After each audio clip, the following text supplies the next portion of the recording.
The author of The Communist, a book about Barack Obama and really Frank Marshall Davis, who is his mentor. Let me go through some of the things here. The rejected and blasted Winston Churchill, vilified and targeted General Motors, advocated wealth redistribution, constantly bashed Wall Street. I mean, I could be describing Barack Obama, but I'm not. That's exactly right. And in fact, just to start with the first one on the list there, rejected and blasted Winston Churchill.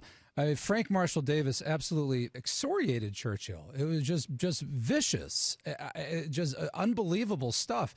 I mean, he said things about Churchill that I, as a Cold War historian, realized, boy, these are things that I only saw from Stalin and Molotov. I mean, this is like reading. What did he say? Reading the Daily Worker. Well, he accused Churchill of actually accused Churchill and Truman. He hated Harry Truman too, of wanting to forge an Anglo-American alliance to recolonize the world, to implement a form of imperialism, slavery. So this goes back again to the Dinesh D'Souza's. Yeah, Dinesh. I mean, he's got the colonialism thing down. Although with Frank Marshall Davis, it was probably more along the lines that was it because they were fighting against Hitler and their allies in the Soviet Union? What's interesting with Davis is that it was both anti-colonialism and pro-communism. Yeah. In Davis's case, yeah. I mean, you had Churchill, who was a colonialist, and he was the ultimate anti-communist. And when Churchill came to America in March 1946 and gave his Iron Curtain speech, one of the first things that I did was I went to the Chicago Star to see how they covered that. But the Chicago Star started running in July 1946. But it's funny, there are articles in the Chicago Star, and again, this is the publication, the CPUSA publication that Davis edited and started. There are even ads in there where he's saying things like, the real Iron Curtain is the Iron Curtain being erected by General Motors. By General Motors and its mini Hitlers. I mean, it's mini Hitlers? Mini Hitlers. The left has been calling people on our side, anti-communist conservatives, they've been calling us Hitler, fascists, racists for 50, 60 years. I mean, this is nothing new. This is the type of incendiary, over-the-top language that they've always engaged in. And so they attack Churchill. No, there's no Iron Curtain. In fact, Stalin is setting up the quote-unquote new democracies in Eastern Europe, as Davis would call them repeatedly. The new democracies in Poland, the new democracy in Czechoslovakia, and things like that evil Marshall Plan and that evil Truman Doctrine.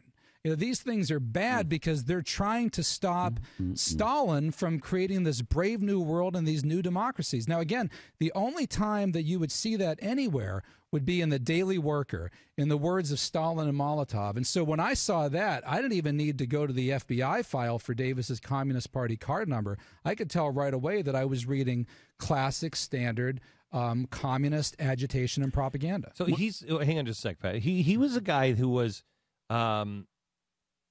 he's the kind of guy that hates Barack Obama now, where the left brought him in and they wanted him to really take it. I mean, the people who hated Churchill hated the West as much, if not more, if you're in the Soviet Union, than the Nazis. And they were like, don't get in bed with it. They didn't understand the enemy of my enemy is my friend. That's right. Right? So it's kind of like Barack Obama. My daughter and I were having a talk, and we were talking about how the left, really despises Barack Obama. Many on the really hardcore left now, they despise him and say he hadn't done anything. Right. Now, we all are breathless on how much he's done. But it's not far enough. So he's a radical of radicals. Well, he is. In fact, he didn't like, the Communist Party generally despised FDR. Frank Marshall Davis had a sort of off and on again. It's more complicated. Frank Marshall Davis despised Harry Truman, and yet there's Harry Truman who supported, at least at one point, the attempts by Claude Pepper, the senator from Florida, to socialize medicine in 1947. And by the way, Claude Pepper, that wrote that 1947 bill to socialize medicine in the United States, was one of the columnists, regular columnists in Frank Marshall Davis's Chicago Star. Wow. Now, when did Frank Marshall Davis die? 1987. So he had seen the fruits of communist labor for all those years. He saw what happened with the Soviet Union and the Iron Curtain. He saw what Pol Pot did. He saw what happened in China. Did he ever have a reawakening? Did he ever denounce any of what communism had wrought? Or it's possible, but not that I know of. I mean, I'd have to talk to people in his family, but as far as I know, he was hardcore left till the very end. And in fact, in his memoirs, which were published posthumously about 5 years after he died, they were written in the 70s. He defends the Marshall Plan, or not defends, attacks the Marshall Plan in his memoirs. So even then, at that point, who is reading the memoirs? Who's publishing the memoirs of this old, ancient, decrepit communist, a failed system years after, communism is in the dustbin? Who's doing it? Well, that's a good question, and it was done by a professor from Kansas named John Edgar Tidwell, who did an edited volume, and he's interested in Frank Marshall Davis from a literary perspective, because Davis was a poet. He was a writer. By the way, he was a very good writer. It's such a shame. When he was writing about civil rights, it's too bad he didn't just stay with that. I mean, later on, he'd be writing about civil rights and connecting to his Communist Party work, which unfortunately spoiled kind of some of his good civil rights work. But Tidwell, in producing that book, I've read it a number of times, of course, and went all through it. He seems like a fair-minded scholar, but he doesn't get the stuff that a Cold War historian would see. Oh, no. I could look at that and I say, no, you don't get it. He's rejecting the Marshall Plan here because Stalin ordered Molotov to abandon the Paris peace talks. That's why. We're talking to Paul Kengor, who wrote the book, The Communist, about Frank Marshall Davis, which is Barack Obama's mentor. What turned Frank Marshall? Here's a guy who started out as a Republican. Right. And then he became this hardcore, lifelong communist. What turned him?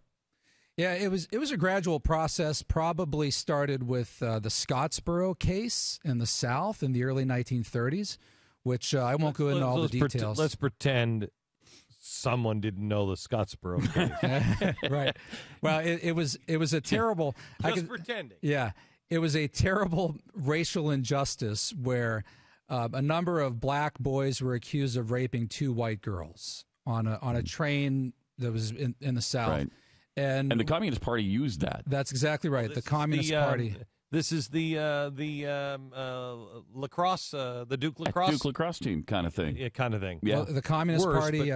The Communist Party hijacked it, and they turned it into what the Communists had a campaign for everything, and so especially at that time. And at that time, you mean they don't have it now? Well, at that time and this time. Well, and get this, your listeners will be fascinated by this. We go into this history in the book. People don't know about this. That happened in the early 1930s. In the early 1920s, the Soviet Union was actually bringing to Moscow black American communists. And they actually had a plan. You could look this up. You can Google it. And it's all in the book. They actually had a plan to create an African-American Soviet republic in the South. Moscow actually had a plan to create a separatist Negro republic, as they called it, in the American South. And they were trying to train black American communists to create this. And this group would eventually join up with the workers who would rise up in the North at some point in the 30s and 40s, the communist dialectic, and they would all come together, overthrow the United States, and you would have this Soviet American republic. And so when Scottsboro hit in the South in the early 1930s, the American Communist Party was licking its chops. I mean, here was the case that they looked for to really show how racist America really was. And to the contrary, how the Soviet Union was a racial paradise. Frank Marshall Davis actually argued again and again and again, as did Paul Robeson, that the Soviet Union had abolished racism, which is a joke. I mean, there are very few black people in the Soviet Union. Yeah, and I'm sure the Jews that were all killed in the Soviet Union, they absolutely are saying that the Soviets had love and peace and love in their hearts for everybody, no matter their race or creed. Jeez. Sure, of course they did. But it was this that first drew Frank Marshall Davis to the party. Amazing. So where do you expect this to go then with the book? Will the mainstream media pick up on any of this and realize that this guy was so influential in Barack Obama's ideology? Will they talk about it? Will it go anywhere? I think they'll probably just ignore it. In fact, Glenn, you said I'm going to be hammered and attacked for this. I think I'll probably just be ignored, frankly. I did a book a few years ago where I published a document about Ted Kennedy reaching out to Yuri Andropov. In fact, you talked about it on your show. And reaching out to Yuri Andropov to work against Ronald Reagan. And it was an actual May 1983 KGB document. Didn't know that was you? Yeah, it was me. I published it in the book, in my book, Ronald Reagan, The Crusader on Ronald Reagan. I published it in English and in Russian. And I thought, this is it. I'm going to be just crucified for this. I still carry the document in my briefcase with me everywhere I go. The book was published in 2006. I had friends of mine grill me to sort of train me for what it would be like to be on 60 Minutes or sitting there with Katie Couric trying to trip me up on it. But I needn't worry because they never called. They still haven't called about that. Yeah, they still haven't called. Well, I never got one call. Yeah, you know what it is they'll ignore you unless this book goes up to number one. If this book is a number one bestseller in the country, then they can't ignore you. I think they'll ignore me if I'm right, but if they find any mistakes, then they won't ignore me. They will ignore. I mean, it's the Gandhi thing. First they ignore you, then they ridicule. What was it? Then they ridicule you. Then they what was it? Then they try to kill you, and then you win. Something like that. But I mean, they will. If the book isn't a number one bestseller, then they'll leave you alone. If it's a number one bestseller and people start to talk about it, then they're going to come after you and they'll ridicule you and they'll try to make your life absolutely miserable. But you win in the end because the truth is there. They'll turn me into Joe McCarthy. I think the one thing that they'll try to say is, okay, he's convinced us that Frank Marshall Davis was the communist, did all this stuff, but that's Davis, it's not Obama. And that might be the take that they... Go for it. I mean, when did we stop paying attention to mentors? Exactly. I mean, it's really remarkable. By the way, Ronald Reagan in his memoirs doesn't mention his mentor even one time, and everyone knows that it's Reagan's mentor, Ben Cleaver.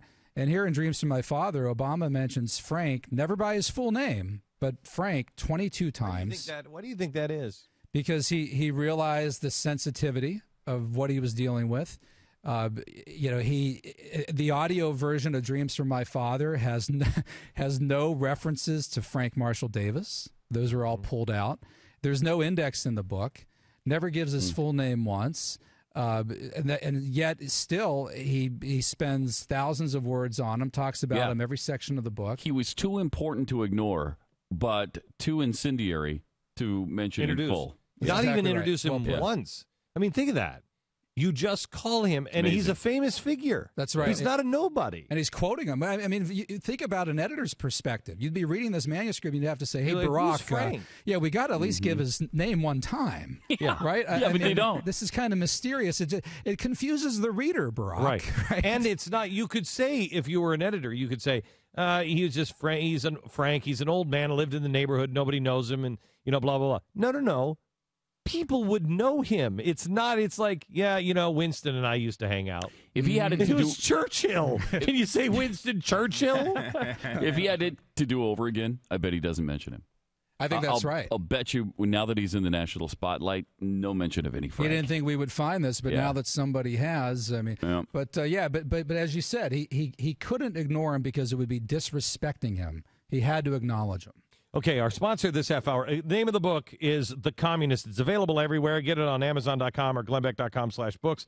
But it's by Dr. Paul Kengor. Have you cut any feet? Have you cut any feet off of anybody? No, I have not. Okay. Never. Right. Oh, well. My kids ask me that all the time. Why can't you treat us if you're a doctor? Paul Kengor, and the name of the book is The Communist. Frank Marshall Davis, The Untold Story of Barack Obama's Mentor. This is a smart book and one every American should read.